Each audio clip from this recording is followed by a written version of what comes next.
Como sabemos, la madera es un material de origen orgánico, renovable, que se utiliza en construcciones de baja complejidad y podríamos decir mediana complejidad. Por sus propiedades físicas, es un material que no cumple con las hipótesis de la resistencia de materiales, es decir, la teoría que nos establece las fórmulas del dimensionado de las estructuras, dado que no es un material isótropo, homogéneo y elástico. La propiedad importante de la materia, de la madera, es la anisotropía, es decir, que tiene distintas propiedades mecánicas según la dirección que se estudie. Por estar formada por fibras longitudinales, paralelas al eje del tronco, las propiedades mecánicas son distintas según la dirección de las fuerzas. Posee mayor resistencia para las cargas que actúan en la dirección longitudinal que para las aplicadas en forma transversal a las fibras. Es decir, la madera siempre la vamos a usar en elementos constituidos en la dirección del tronco del árbol. La otra propiedad de la elasticidad, debemos decir que, como en el caso del hormigón armado, solamente para bajas tensiones aplicadas se puede considerar como un material elástico, pero en general es un material inelástico donde la relación entre las cargas que se aplican y las deformaciones que éstas producen no son constantes.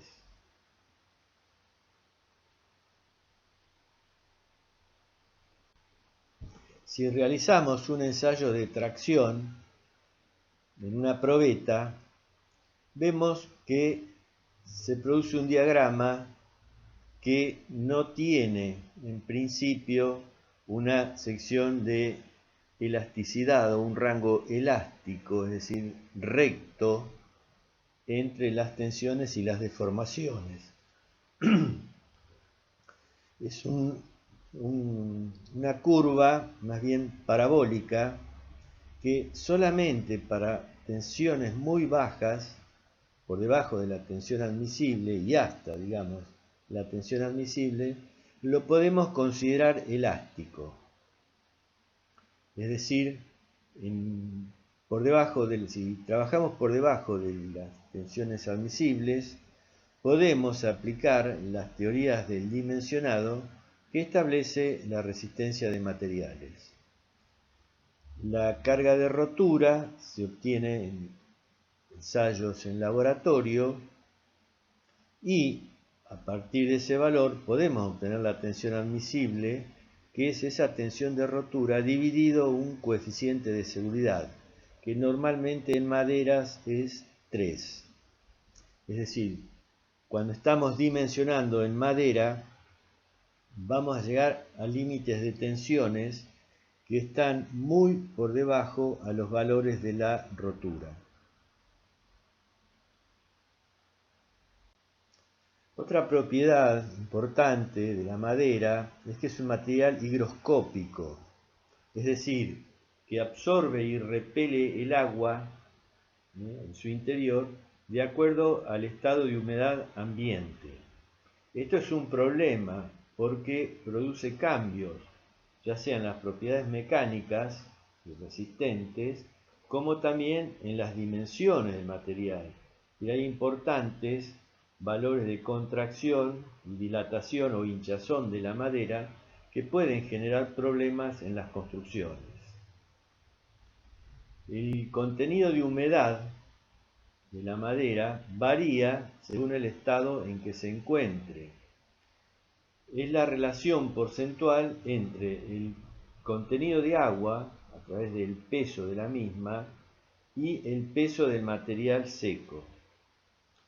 Para ello utilizamos probetas de pequeñas dimensiones, un cubo, prisma de 5 por 5 por 10 centímetros. el peso del agua que contiene esa probeta va a ser igual al peso húmedo, es decir, al peso en el estado en que se encuentra la probeta, menos el peso seco.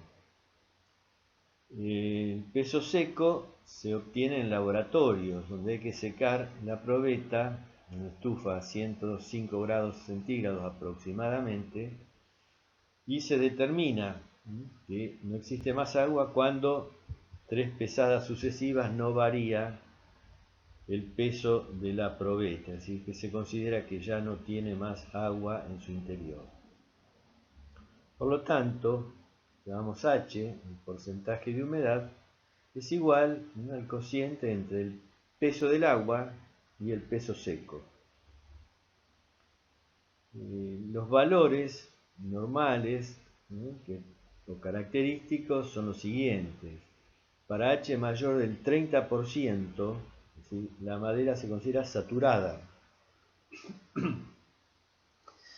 Para H entre un 13 y un 18% es el estado que tiene la madera que se secó al aire y se encuentra en depósitos bajo techo. Para obtener una madera con humedad menor del 13% hay que hacer un secado artificial, es decir, ya entramos en un proceso industrial en el cual se realiza por presión y temperatura el secado de la madera ya cortada y preparada para su comercialización.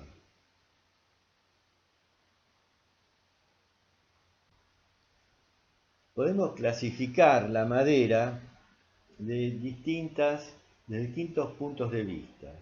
Por ejemplo, primero de acuerdo al origen de la misma. Tenemos las maderas naturales o aserradas, que son el producto directo del corte de los troncos. Es la madera natural que se encuentran en los aserraderos. Y tenemos las maderas industriales, que son producto de un proceso industrial, como es la madera laminada de uso estructural, que se producen uniendo láminas delgadas de madera, 4, 6 milímetros, hasta 1 centímetro, con cortes dispuestos en la dirección longitudinal de la fibra y encoladas entre sí, es decir, mediante una cola se produce el pegamento de las distintas piezas que conforman la madera. Se logran así dimensiones que superan a las maderas naturales, tanto en sección transversal como en longitud. Y otra particularidad es que pueden tener eje recto o curvo, es decir, se pueden formar arcos con distintas curvaturas. Las maderas comunes, las naturales o aserradas, vienen en un largo de 4 a 5 metros, no superan esos valores, entre 4 y 5 metros. En cambio, con maderas laminadas podemos llegar a longitudes de 10, 12 metros o un poco más, y secciones transversales imposibles de lograr con las maderas naturales, de 30, 40, 50, 60 centímetros de altura. Hay que tener en cuenta que cuando utilizamos este tipo de madera laminada, debemos requerir de los fabricantes las características técnicas de la misma para poder hacer el dimensionado y la construcción de la misma, porque puede haber pequeñas diferencias entre un industrial y otro.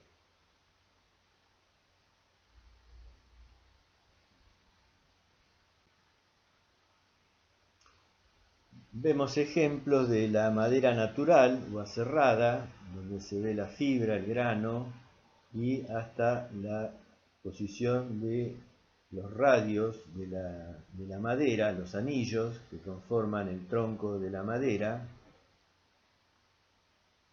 y la madera laminada conformada por distintas tablas que están adheridas entre sí por un pegamento muy importante, conformando un solo elemento estructural que puede tener, o seguramente tiene, dimensiones que superan a la madera aserrada. Además, la madera laminada es mucho más estable al medio ambiente y mantiene permanentemente las medidas originales. Otra encuadre o clasificación de las maderas es de acuerdo a su dureza. Recordemos que la dureza de un material es la propiedad de resistir a ser penetrados o rayados por otro elemento de mayor dureza. Por ejemplo, los clavos de acero penetran la madera de forma más o menos sencilla de acuerdo a la calidad de la madera. Pero es un caso típico de donde se muestra la dureza de un material. Por supuesto que está relacionada directamente con la densidad de la madera, es decir, la relación entre el peso de la madera y el volumen de la misma. Densidad es la relación entre el peso y el volumen. Las más densas, es decir, aquellas que tienen las fibras más juntas, con menos vacíos entre sí, son a su vez las más duras. Indudablemente que los árboles más antiguos, con el paso del tiempo, se van generando maderas más densas. Así podemos clasificar o encuadrar en maderas duras, que son el quebracho, el apacho, las especies más importantes en Argentina, Vilaró, Guatembú, etc. Son árboles de crecimiento muy lento, por lo tanto, el reciclado, la recuperación de los mismos pasa lo mismo, lo que implica que el costo de esas maderas es superior al de las otras maderas. Después tenemos las maderas blandas, que en general son las coníferas, como pino paraná, pino insigne, pino spruce, maderas que son las que utilizamos en general para las construcciones de madera y para los encofrados en las obras de hormigón armado. Son maderas blandas de árboles que necesitan pocos años para desarrollarse y son ideales porque son reciclables, es decir, es un material que al corto tiempo de haber retirado el árbol, se puede recuperar con unas plantaciones y un tratamiento adecuado.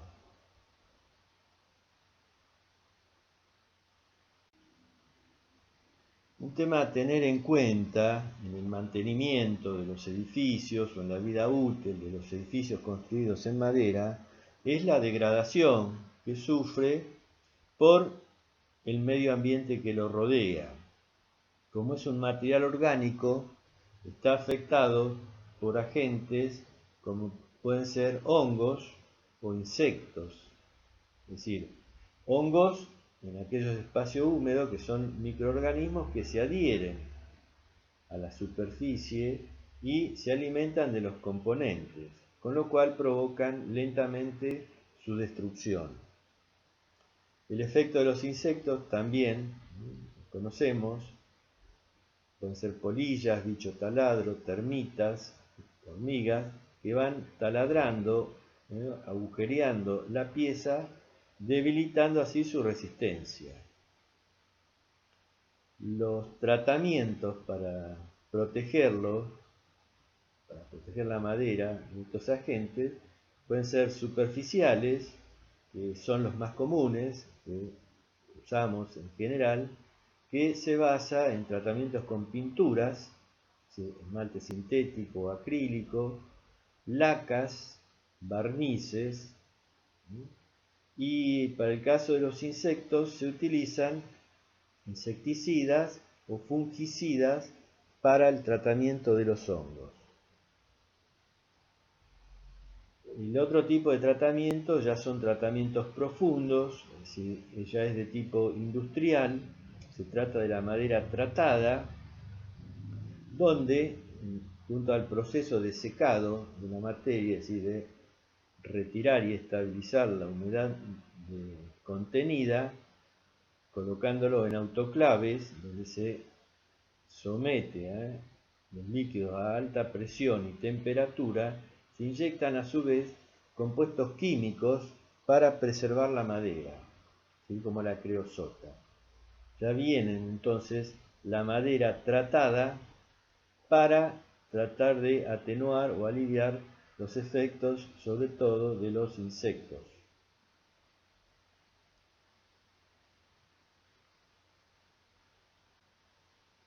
Vemos casos de maderas donde han sido agredidas por hongos, la forma en que se destruye la madera por los hongos, o en el caso de las termitas, donde se ve una destrucción típica con pequeñas perforaciones que a medida que aumentan van disminuyendo la sección de la pieza, ¿no? La parte resistente de la pieza que estamos analizando. Ambos deben ser prevenidos para mantener la vida útil de la estructura.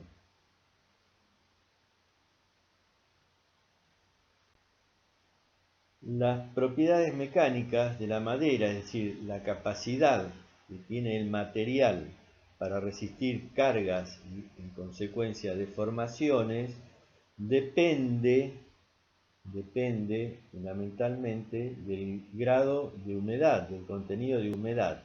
A medida que aumenta la humedad en el material, disminuyen los valores de las propiedades mecánicas.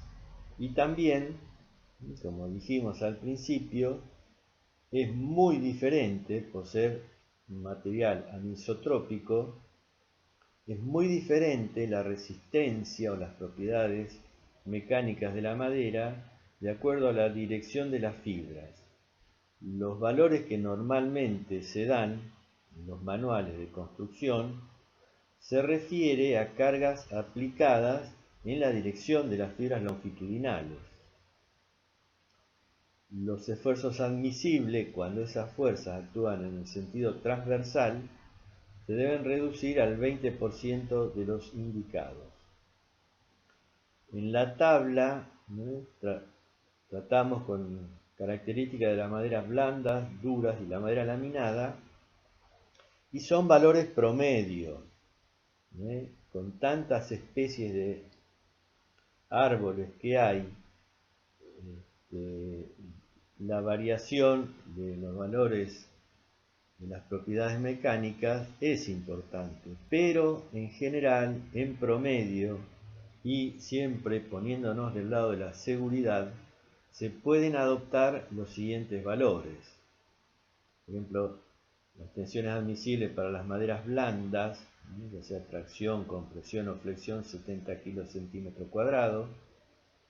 El módulo de elasticidad, 100.000. La resistencia al corte, las tensiones admisibles y el peso específico de 500 kilos por metro cúbico. Esto nos sirve para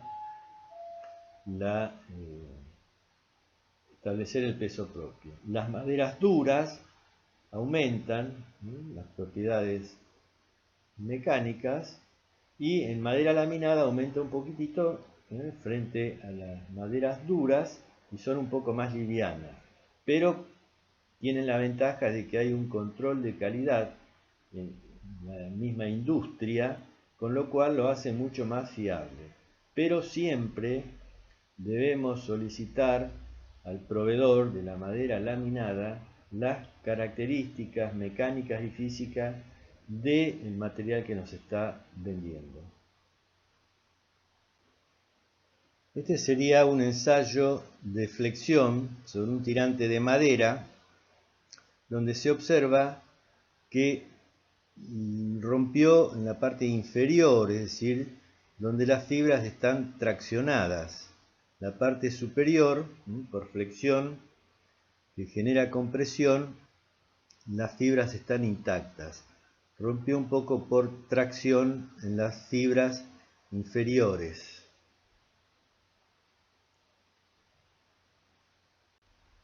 Las normas de dimensionado son o se basan en la resistencia de materiales, siempre que estemos trabajando por tensiones menores o iguales a la tensión admisible, es decir, en un rango de tensiones muy bajo respecto a los valores de rotura. En ese rango podemos considerar que se trata de un material elástico. La teoría se basa en que, por supuesto, las tensiones generadas en función de cada tipo de esfuerzo que actúa sea menor que la tensión admisible preestablecida por los reglamentos. Se aplican las mismas fórmulas utilizadas en acero, porque para los esfuerzos es independientemente del material, ya que unificamos a todos los materiales, en este caso el acero y la madera, como material elástico. Lo que varía, por supuesto, son las tensiones, que en el caso de la madera son muchísimo más bajas que las tensiones del acero. Pasamos de 1400 a 70, 80 kilos por centímetro cuadrado. Dentro de los esfuerzos que vamos a analizar o a dimensionar, está el esfuerzo de tracción, que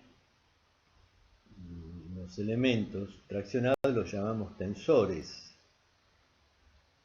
y se aplica la fórmula tradicional original de tensión normal, que es carga sobre área, pero en este caso el área es el área neta, y hay que descontarle los orificios o las superficies que ocupan los bulones que vamos a utilizar como medio de unión. La madera natural o aserrada lamentablemente tiene longitudes comerciales medianas a pequeñas, entre 4 o 5 metros, lo cual nos obliga a trabajar con medios de unión para lograr cubrir luces mayores.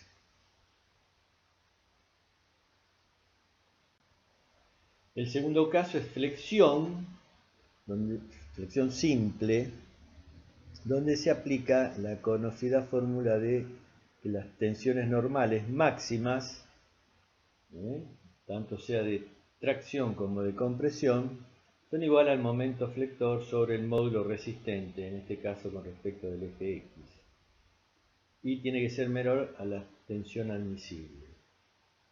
Normalmente las secciones transversales de madera son rectangulares, entonces el módulo resistente en X es BH cuadrado sobre 6, siendo B el ancho y H la altura de la madera, de la sección. Normalmente se adopta que el ancho sea 1/3 de la altura. Por lo tanto, expresamos el módulo resistente solamente en función de la altura, que es H cubo sobre 18.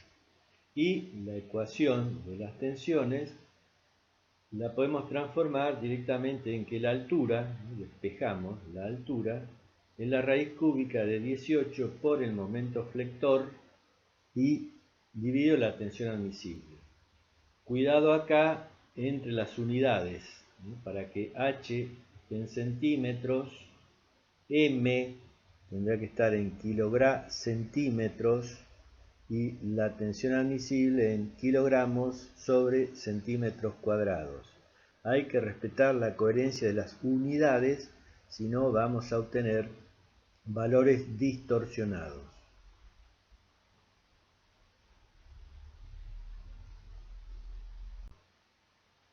El tercer esfuerzo es el corte, recuerden, flexión y corte, se analiza por separado, responde a la fórmula de Collignon, que el valor de las tensiones tangenciales, que son máximas en el baricentro y nulas en la fibra superior e inferior de la sección, tiene la expresión Q por el momento estático dividido el momento de inercia por el ancho de la pieza.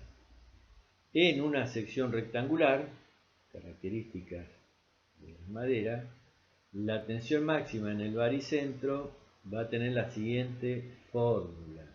Reemplazando el momento estático por dh cuadrado sobre 8 y jx dh cubo sobre 12, se transforma en que la tensión es 3 medios del esfuerzo de corte dividido B por H, es decir, 1,5 del esfuerzo de corte dividido el área de la sección transversal. Una fórmula muy simple. 1,5 del esfuerzo de corte máximo dividido el área de la sección transversal. Por supuesto que el corte lo verificamos después que se haya dimensionado la pieza a flexión. Ya tenemos los valores de B y H. Solamente nos resta en el corte establecer si no excedemos el valor de la tensión admisible.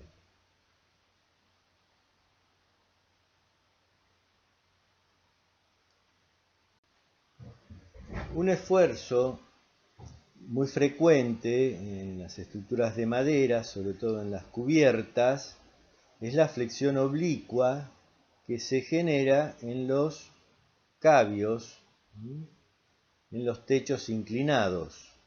Ahí las correas o cabios están sometidos a flexión oblicua debido a su propio peso y al peso de la estructura de techo que están soportando. Tenemos el caso de una sección rectangular que está apoyada en un plano inclinado, un ángulo alfa, y el peso de las cargas permanentes, por supuesto que es vertical, generando una componente que produce flexión con respecto del eje X y otra componente que genera flexión con respecto del eje Y. Descomponemos Q en Q coseno de alfa y Q seno de alfa. Siendo una carga distribuida y conociendo la luz de las correas o cabios, sacamos el momento flector respecto del eje X de la sección, que es Q coseno cuadrado del cuadrado sobre 8, y MI, que es Q seno de alfa por la luz al cuadrado sobre 8. Con estos dos valores y adoptando una sección tal que el ancho sea 1/3 de la altura, que es común en el caso de las correas, podemos obtener que para esta relación el módulo resistente en X es 3 veces el módulo resistente en Y. Por lo tanto, en la fórmula de flexión oblicua reemplazamos omega X por 3 veces omega Y, o omega Y como omega X dividido 3, y así obtenemos el módulo resistente, ya sea con respecto del eje X o ya sea con respecto del eje Y. Depende del reemplazo que hayamos hecho. Una vez que obtenemos con la tensión admisible y el valor de los momentos actuantes el módulo resistente, sabemos que para la relación B igual a H sobre 3, el módulo resistente en X es H cubo sobre 18. Y así obtengo la altura, la raíz cúbica de Wx dividido 18. Conocida la altura, obtengo el valor del ancho, que es 1/3 de la altura. Acá debemos tener en cuenta, en todos los casos de dimensionado, que en madera nos manejamos con pulgadas. Comercialmente se trabaja con pulgadas, por lo que todas las dimensiones están expresadas en centímetros, tenemos que pasarlas a pulgadas para poder utilizar los materiales comerciales. Vamos a hacer acá un paréntesis en el dimensionado porque nos restaría ver el tema de compresión que incluye el fenómeno del pandeo y está bueno que lo veamos en la próxima clase. Me despido hasta la próxima clase donde vamos a ver pandeo y vamos a empezar con sistemas estructurales en madera. Hasta la próxima.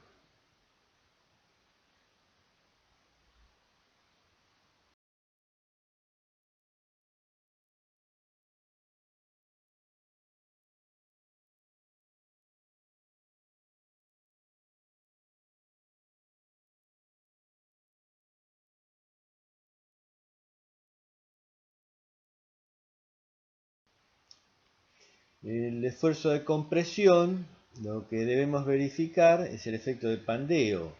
Aplicamos la fórmula tradicional de Euler, donde la tensión es un coeficiente de pandeo por la carga sobre el área, es decir, se incrementa el valor de la carga con un coeficiente omega igual o mayor que 1.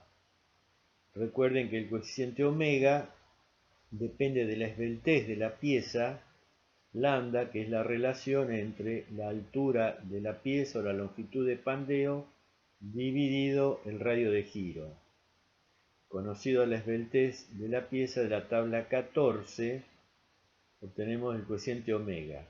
El proceso es el mismo que en acero, pero por supuesto se utilizan los coeficientes distintos porque son distintos los materiales.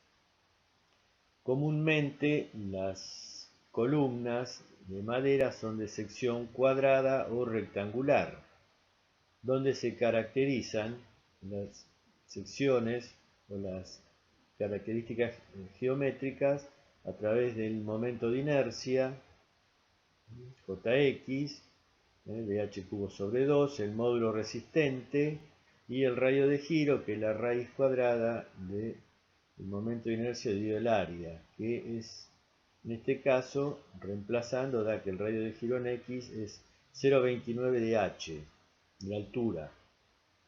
El radio de giro respecto del eje y es 0,29 de b. En este caso va a ser menor, por lo tanto, la columna de sección rectangular hay que verificarla al pandeo según el lado menor B. También hay columnas de sección circular. Las características geométricas son el área, el momento de inercia, el módulo resistente y el radio de giro, que es el diámetro dividido 4.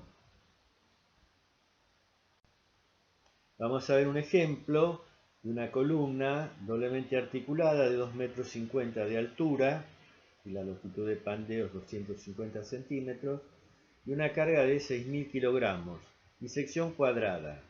Vamos a utilizar madera blanda, una tensión admisible de 70 kilos por centímetro cuadrado. Como ya vimos en pandeo, desconocemos el área y por lo tanto desconocemos la esbeltez de la pieza. Por lo tanto, hay que hacer un predimensionado. Para ello se adopta una tensión baja, que puede ser igual a la tensión admisible dividido 2, es decir, la mitad de la tensión admisible, y partiendo de un coeficiente de pandeo igual a 1. La fórmula de la tensión se reduce a carga sobre área, por lo tanto el área va a ser la carga actuante sobre la tensión de trabajo, en este caso 35 kilocentímetros cuadrados. Nos da un área necesaria de 171 centímetros cuadrados. Si la sección es un cuadrado, el lado va a ser la raíz de la superficie, son 13 centímetros. Adoptamos una sección en pulgadas de 5 por 5 pulgadas, o sea 12,7 por 12,7 madera bruta. Ahora debemos verificar al pandeo. Como va a ser de madera cepillada, se pierden 2 milímetros de cada cara. Por lo tanto, los lados van a ser de 12,3 centímetros y el área 151 centímetros cuadrados. La esbeltez en la luz de pandeo dividido el radio de giro y da igual a 70. De la tabla 14 el coeficiente de pandeo es 1,87. Por lo tanto, la tensión de trabajo es 1,87 por 6.000 dividido 151 y es 74 kilocentímetros cuadrados, que es aproximadamente el valor de la tensión admisible. Por lo tanto, es aceptable, ya que obtenemos una columna cuadrada de 5 por 5 pulgadas. Otro ejemplo, con los valores y datos del ejemplo anterior, pero vamos a hacer una variante. Fijamos un lado de la columna. Por ejemplo, suponemos o fijamos que el lado B sea de 4 pulgadas, o sea 10 centímetros. Por lo tanto, estamos en condiciones de verificar la esbeltez de esa pieza respecto al lado menor, B. Aplicamos la fórmula y obtenemos que lambda es 85, por lo tanto el coeficiente omega vale 2,31 y el área necesaria va a ser de 198 centímetros cuadrados.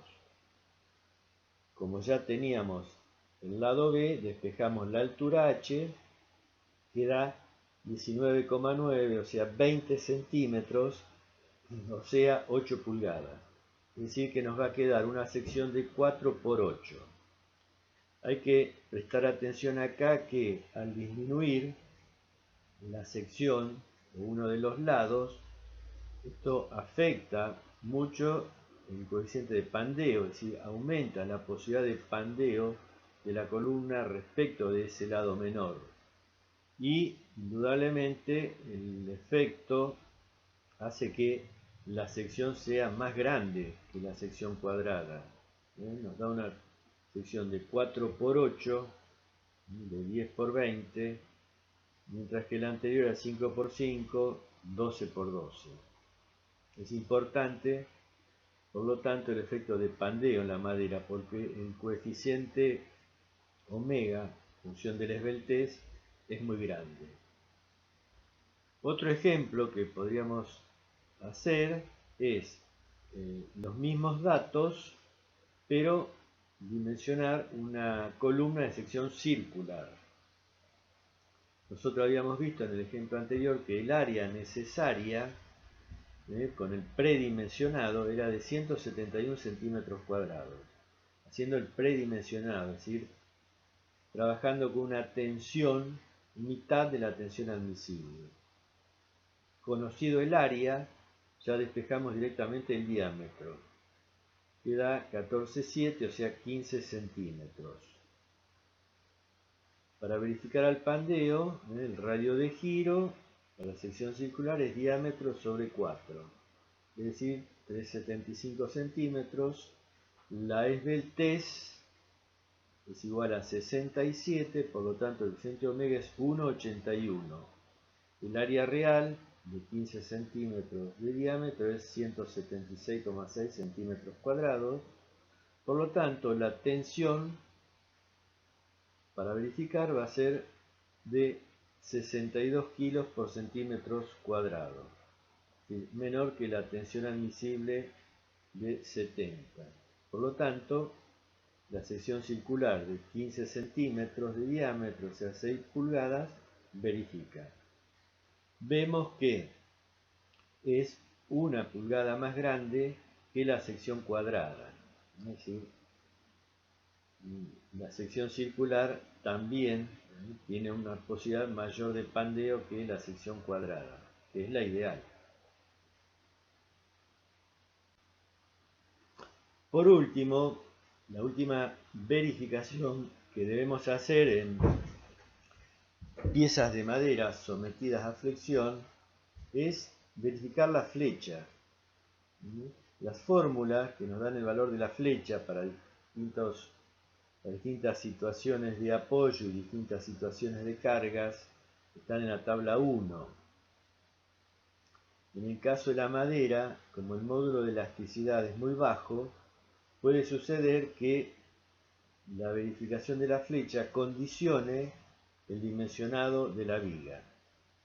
Por ejemplo, una viga con carga uniforme, recordemos la expresión de la flecha máxima, que es el coeficiente por la carga por la luz a la cuarta dividido el módulo de elasticidad por el momento de inercia. Para unificar las unidades, normalmente la carga Q está en kilos por metro lineal. Para pasarla a kilos por centímetros, debemos dividir la carga por 100. La carga en kilogramos por metro dividido 100 nos dan en kilogramos centímetros. Para trabajar luego con la luz, centímetro a la cuarta, el módulo de elasticidad de kilos centímetros cuadrados y J centímetros a la cuarta. Hay que hacer ese pequeño cambio de unidades en las cargas. La flecha así obtenida debemos verificar que sea menor que la admisible, que es la luz de la viga dividido 300. Reitero, si no verifica, si la flecha calculada es mayor que esta, se debe redimensionar la sección para adaptarla a la verificación, a las deformaciones, antes que por sobre la verificación de las tensiones. Las uniones características pueden ser utilizando clavos, que no se aconsejan para estructuras resistentes, sino para otro tipo de uniones o utilización de la madera.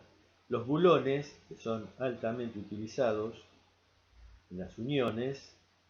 Y también hay conectores metálicos que son prácticos, pero se utiliza para cargas menores, cargas pequeñas. Nosotros vamos a desarrollar o analizar la unión doble con bulones. Es decir, llamamos sección dobles porque, como vemos en la figura, hay dos secciones sometidas al corte. Las maderas laterales también se llaman cubrejuntas. Si tenemos dos maderas que debemos unir a través de cubrejuntas y con bulones. Vamos a dimensionar según las normas DIN 1052, que son muy prácticas y de uso extensivo en nuestro país para las uniones. Como vemos en la imagen, se trata de una madera que transmite una carga de tracción N, también puede ser de compresión, y la unión de esas dos maderas se materializa por cubrejuntas que, por supuesto, cada una va a transmitir la mitad de la carga, y los bulones, que son los encargados de traspasar la carga de la tabla central a los cubrejuntas. Y de nuevo, y del otro lado, reponer esa carga a la otra madera central. Los espesores, es importante más que el ancho de la tabla, el espesor, es decir, la dimensión en el cual se hace la perforación para colocar los bulones. Llamamos A1 el espesor de cada cubrejunta y A2 el espesor de la madera central. Repito, la carga de la madera central que debe transmitirse a la otra madera se divide en dos a través de los cubrejuntas que van a estar soportando la mitad de la carga.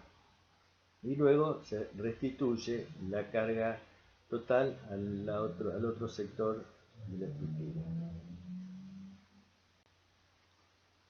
Según la norma, la carga admisible de un bulón es el menor de los valores indicados, tanto para la madera del medio como para los cubrejuntas o las maderas laterales. Por ejemplo, para la madera del medio que es de mayor espesor, la carga que soporta un bulón es 85 por el espesor de la tabla por el diámetro del bulón, o 380 por el diámetro al cuadrado.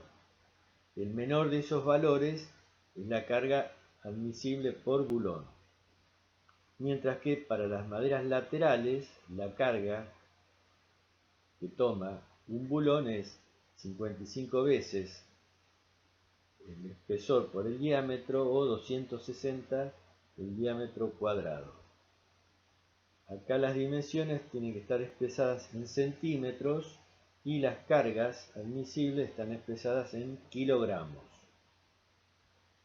Hay que prestar atención que si los cubrejuntas son chapas de acero, que son más resistentes a la acción de los bulones, se pueden aumentar las cargas obtenidas en un 25%. Es decir, las uniones con chapas de acero va a tener bulones de menor diámetro o menor cantidad de bulones. El número de bulones, en definitiva, que vamos a tener que adoptar es igual a la carga de la madera central dividido la carga que toma un bulón de la madera central, o la carga que toma cada cubrejunta, que es la mitad de la carga, dividido la carga admisible de un bulón del cubrejunta. El menor de esos dos valores, el mayor de esos dos valores es el número de bulones. Por último, debemos tener en cuenta distancias mínimas que debemos respetar, teniendo en cuenta que D es el diámetro del bulón en el sentido vertical. Los bulones tienen que estar a 3 diámetros de la cara superior e inferior y 5 diámetros separados entre sí, mientras que en la dirección donde actúa la fuerza de tracción o de compresión, los bulones tienen que estar separados una distancia S tanto del extremo de la tabla como distancias entre bulones, donde S es el mayor de 7 diámetros o 10 centímetros. Debemos recordar que ya las tablas, o sea las maderas centrales, están dimensionadas, pero están dimensionadas sin haber tenido en cuenta los orificios reales que va a tener por la cantidad de bulones que vamos a colocar. Por lo tanto, es necesario ahora verificar a tracción la sección descontando la cantidad de espacios ocupados por los bulones. En el caso de compresión no es necesaria hacer esta verificación.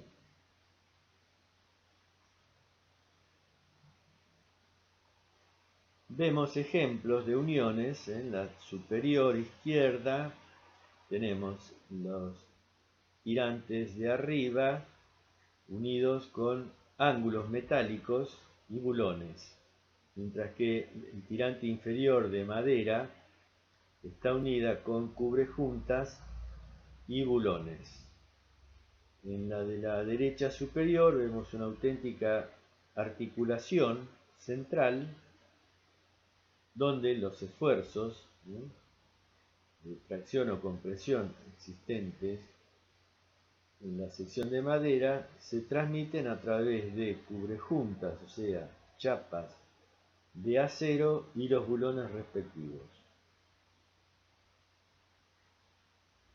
Y en las imágenes inferiores vemos ensayos realizados sobre bulones, uniones con bulones, y las roturas típicas.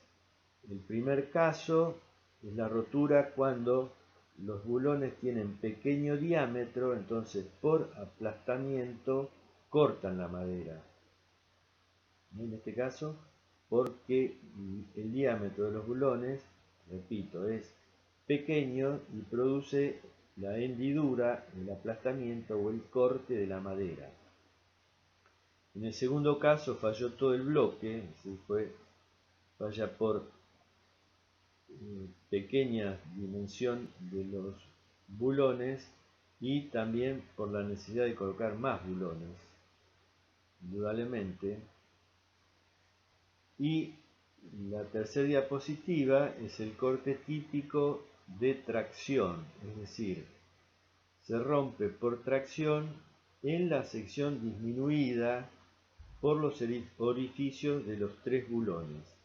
Es lo que acabo de decir, que se debe verificar nuevamente la sección del tirante utilizado ahora, de cada tracción, ahora descontando las superficies de los vacíos originados por los bulones. Si no, se produce esta rotura típica por tracción.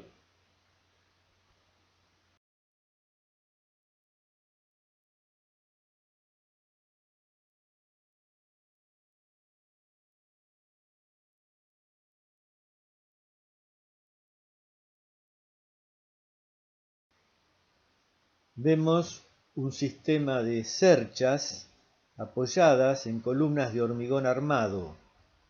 La separación de las cerchas es del orden de los 4 metros para que los cabios sean relativamente económicos. Vemos una cercha con pocos nudos muy separados entre sí, lo que hace que los cabios apoyan en el cordón superior entre los nudos, generando flexión en el mismo, sumado a la compresión que ya tiene por las cargas, deducimos que el cordón superior va a estar sometido a flexión compuesta. Los cabios están separados aproximadamente 1 metro entre sí. Este sistema de cabriadas de madera cubren luces que no superen los 10-12 metros.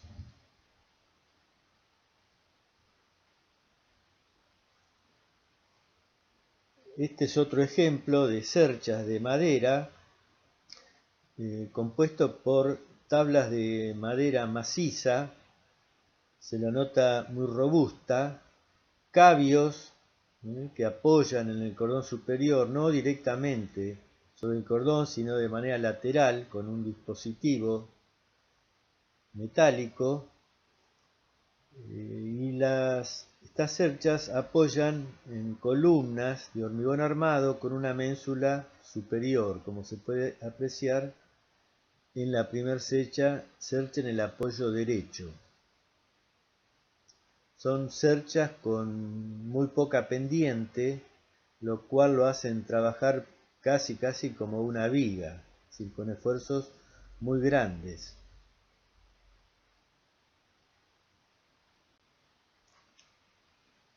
Este es otro sistema estructural que son vigas reticuladas, con un cordón superior y un cordón inferior paralelos y diagonales entre sí que sabemos toman el esfuerzo de corte, mientras que el cordón superior y el inferior toman el esfuerzo de flexión. Se puede apreciar un nudo materializado con bulones y chapas nodales para reforzar el mismo. Tanto el cordón superior como el cordón inferior están compuestos por 2 tablas y las diagonales se unen a la misma entre las 2 tablas. En el centro de la viga vemos una unión doble, donde hay 2 maderas laterales, que es el cordón inferior de la viga, y una madera central, que es el que transmite la carga que traen las tablas laterales de la izquierda y la derecha de la viga. Vemos que están apoyadas en columnas de hormigón y para evitar el vuelco de estas vigas se han puesto diagonales de madera.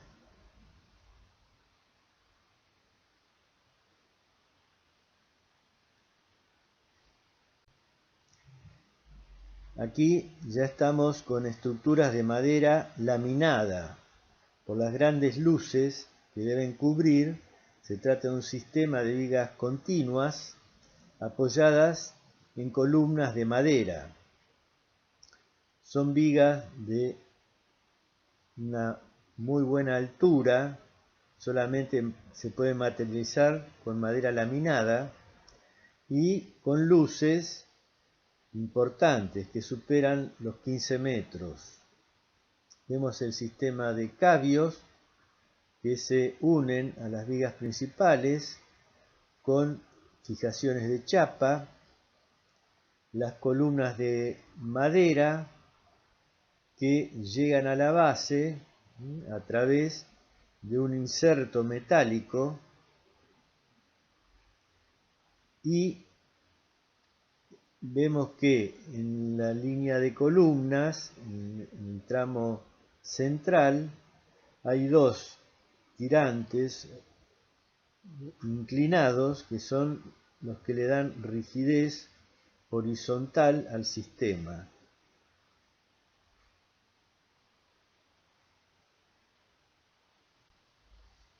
Otro ejemplo de vigas de madera laminada de sección variable con el fondo curvo y la cara superior recta formando la pendiente de la cubierta.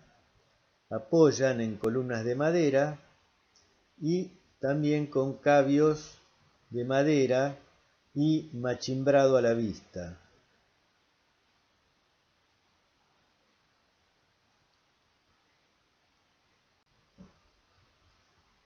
Acá vemos un pórtico triarticulado, tiene articulación en los apoyos y una articulación central.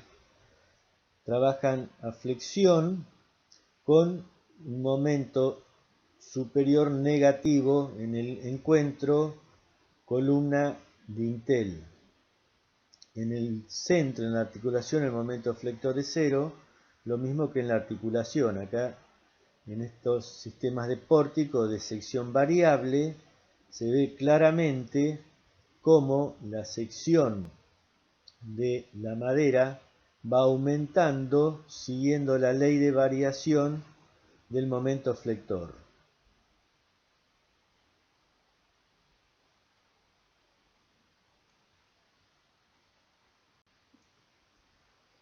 Acá está el ejemplo de cómo puede resolverse la articulación central de un sistema de pórticos triarticulados o de arcos triarticulados. Es un sistema de acero con un perno o bulón central que permite el giro de las dos piezas que se unen, pero impide el desplazamiento vertical u horizontal de las dos piezas. Es decir, que el perno toma los esfuerzos de corte generados por los desplazamientos que impide, pero permite el giro de ambas piezas, con lo cual el momento flector es nulo.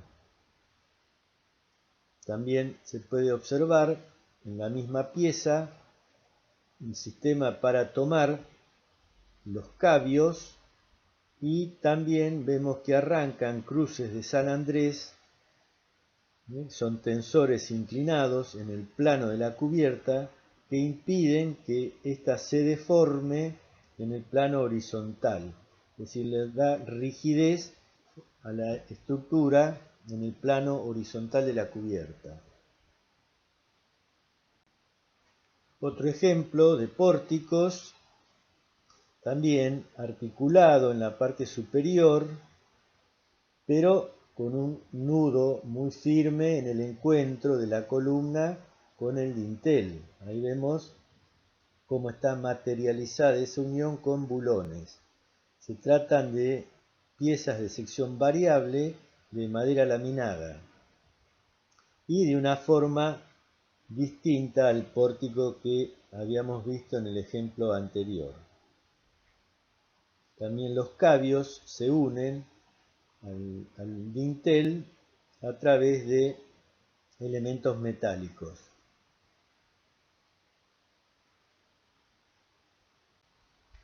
También podemos construir arcos con madera, en este caso madera laminada.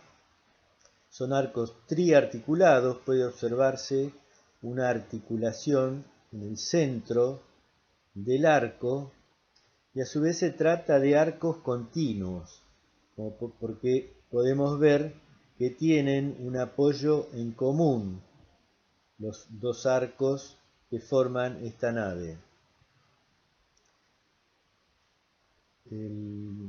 Cubren luces muy importantes y son arcos muy peraltados, evidentemente por la necesidad del diseño arquitectónico.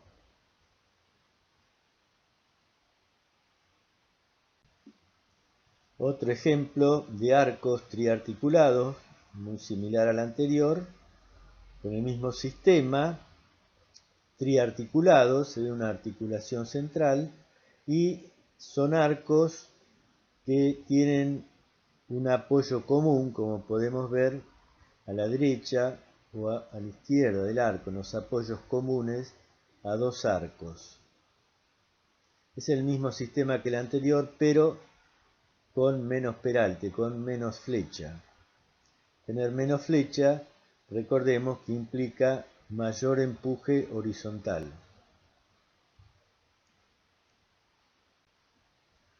Una unión de un arco con una columna, vemos uno de los sistemas que podemos materializar, es haciendo una hendidura en la columna, de manera que entra el arco y con un sistema de bulones hacemos el vínculo entre la columna y el arco.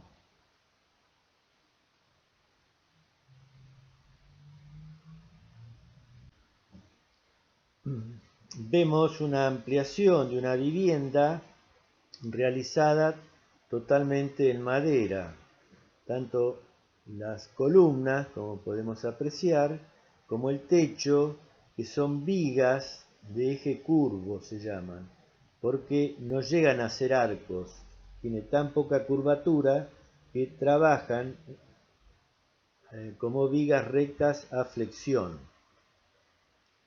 Vemos que las paredes también están conformadas por elementos de madera y vidrio.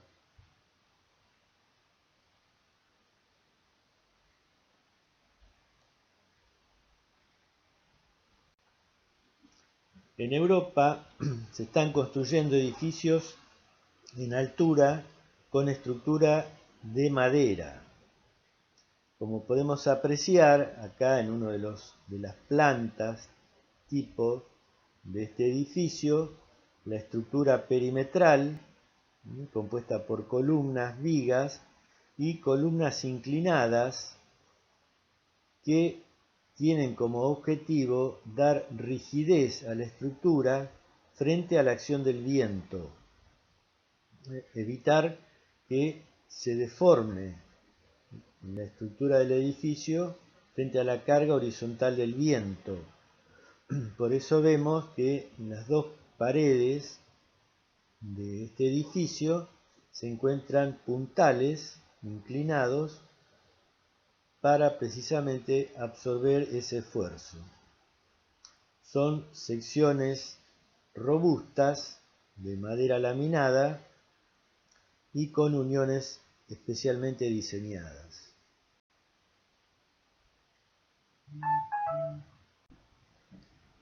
Este interior, con estructura de madera totalmente a la vista, Se ven el sistema de columnas, vigas y los cabios y elementos adicionales de acero que colaboran con la estructura de madera. Las columnas marcadamente inclinadas disminuyen la luz de las vigas continuas que están sosteniendo.